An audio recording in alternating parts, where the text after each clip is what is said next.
Bonjour à tous. Aujourd'hui, nous allons revenir sur le film Drug War de Johnny To. Et plus que sur le film, on va revenir avant tout sur son réalisateur. Donc Johnny To, c'est un réalisateur qui a fait énormément de films dans l'histoire du cinéma.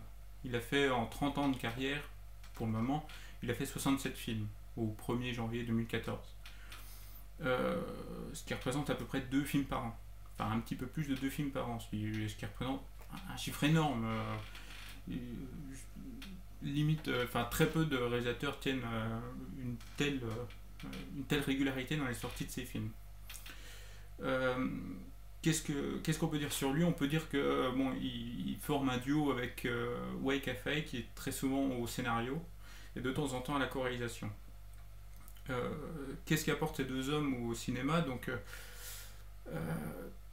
tout d'abord, leurs films, la plupart du temps, sont la rencontre entre deux personnes qui sont totalement opposées l'un à l'autre.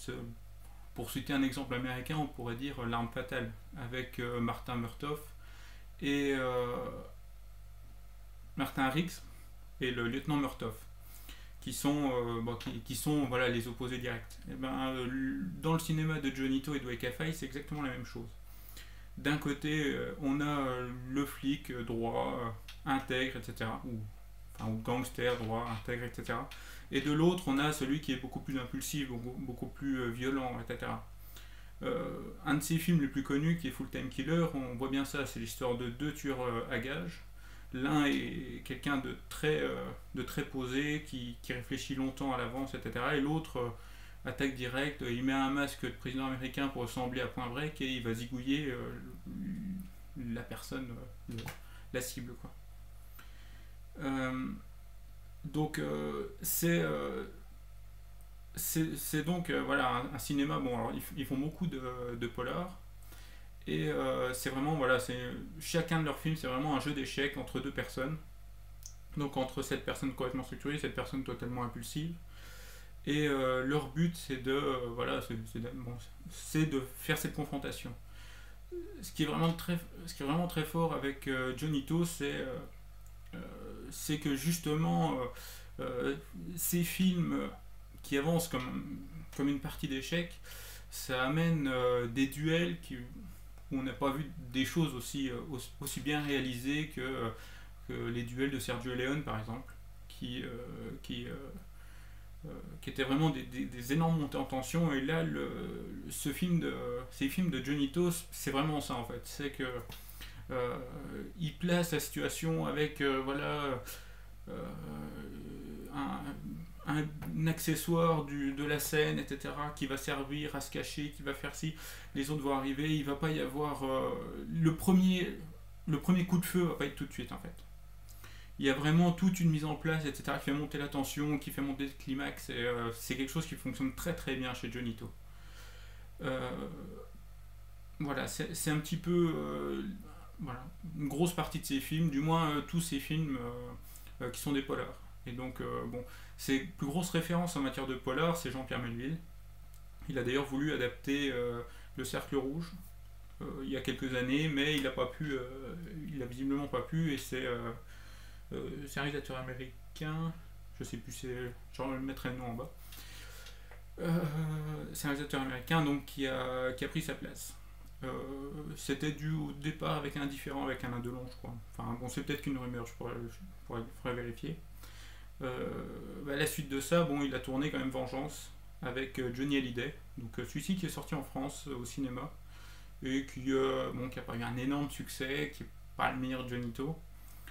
L'une des raisons pour lesquelles le film n'a pas eu le succès escompté, c'est que bon, il a une star française dedans qui est Johnny Hallyday. On pense qu'on veut de lui en tant qu'acteur, c'est pas trop ça le problème. C'est le fait que les films asiatiques euh, sont difficilement transportables en France, de par avec la culture, mais aussi un peu le phrasé des asiatiques, etc. Ce qui fait que Johnny Hallyday, avec les trois phrases qu'il a à dire dans le film, eh ben, c'est difficile d'être crédible avec aussi peu de matière. Euh, donc là où je veux en venir, c'est que les films de Johnny To, comme tous les films asiatiques, bon, il faut les voir en VO sous-titré. Euh, parce que justement leur phrasé, leur, oui, leur phrasé, leur dialogue, leur façon d'aborder une scène est vraiment différente de la France. Bon, j'ai rien contre les doubleurs français, je pense qu'ils font du bon travail sur tout ce qui est film américain, mais sur tout ce qui est autre qu'américain, où justement la façon de parler est totalement différente, ça fait tout de suite un petit peu bizarre. Donc ça donne un côté un petit peu, pas amateur, mais un côté un peu téléfilm qui va pas très bien. Voilà.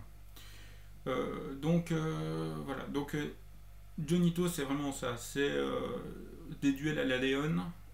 C'est c'est une confrontation entre deux personnes ultra charismatiques. Et voilà, c'est souvent ça. Bon, après, il a été un peu vers d'autres domaines, comme la comédie romantique, etc.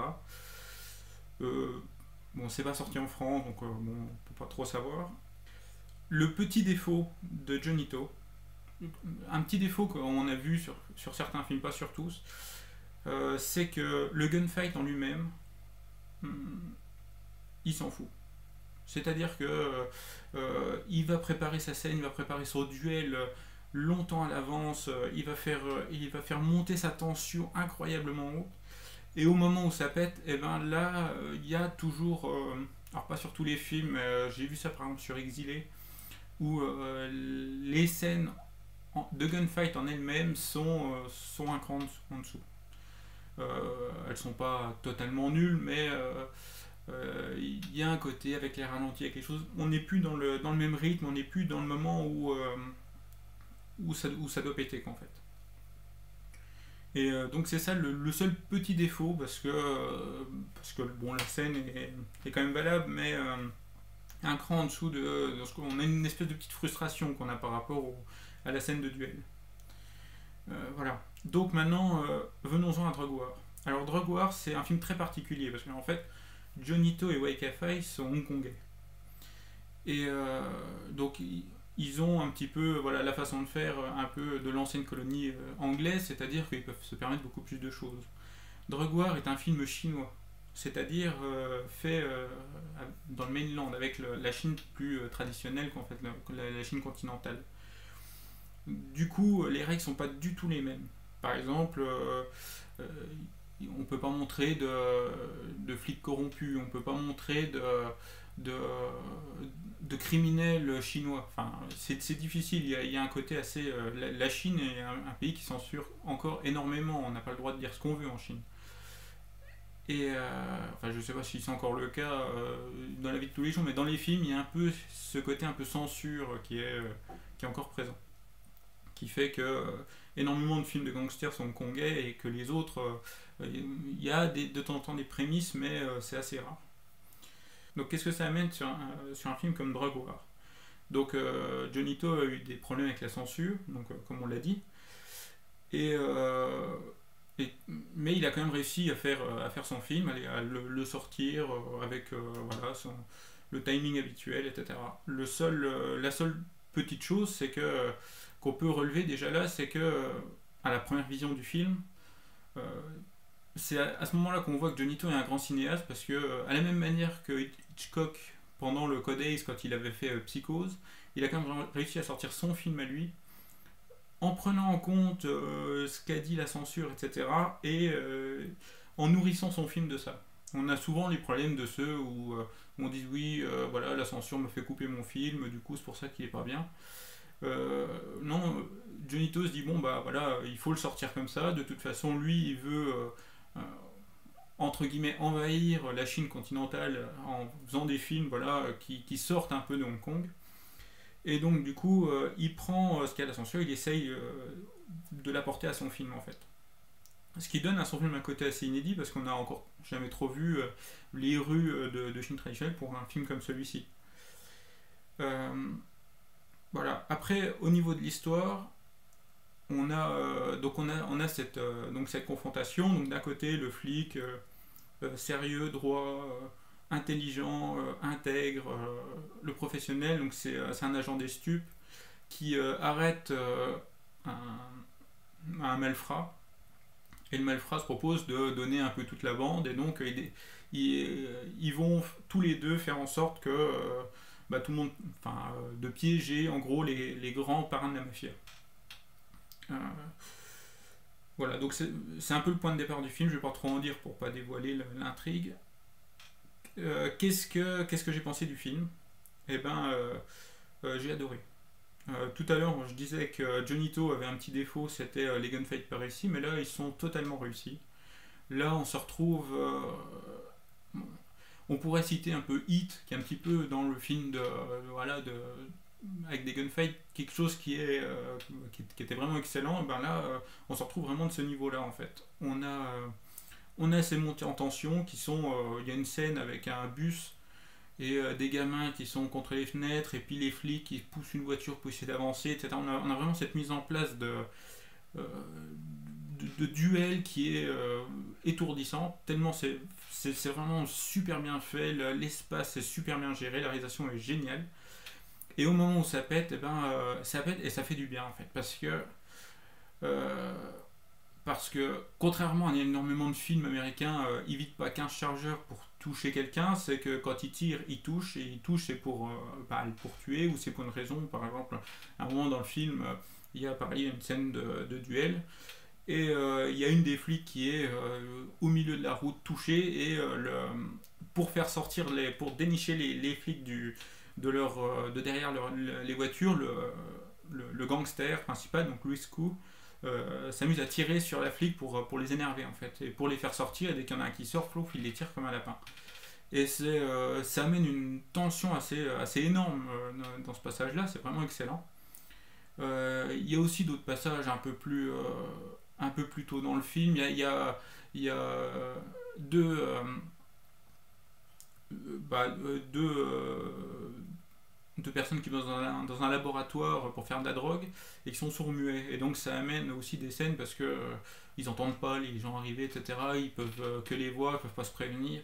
Il y a tout un truc, et pourtant ils sont incroyablement forts. Enfin, ils arrivent à s'en sortir de manière hallucinante. Et donc voilà, tout le film est comme ça.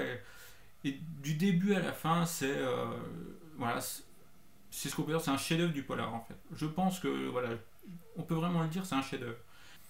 Euh, voilà, ça fait vraiment plaisir de voir un film comme celui-ci. C'est assez rare pour être noté. Et c'est un film original, c'est un film euh, super bien joué, c'est un film. Voilà, il y a une tension constante, il y a des montées en tension. De toute façon, Johnny To arrive à nous embarquer à chaque fois avec lui, à chaque fois dans son ambiance, dès qu'il veut nous faire grimper l'adrénaline sur une scène, il le fait, mais avec une facilité, mais alors c'est incomparable en fait. C'est un des plus grands cinéastes actuels. C'est juste dommage qu'il soit pas assez distribué en France. Bon, alors on peut comprendre parce que justement c'est un film asiatique, et que en France les films asiatiques c'est pas trop ça qu'est ça. Mais s'il y a vraiment des films à voir, c'est celui-ci. D'ailleurs, c'est quand même le film qui a gagné le Grand Prix du Festival de Beaune en 2013, donc le Festival du film policier. Et on comprend pourquoi, parce que c'est un bijou ce film. C'est vraiment à voir. Je vous le conseille, mais alors à 1000%. Voilà.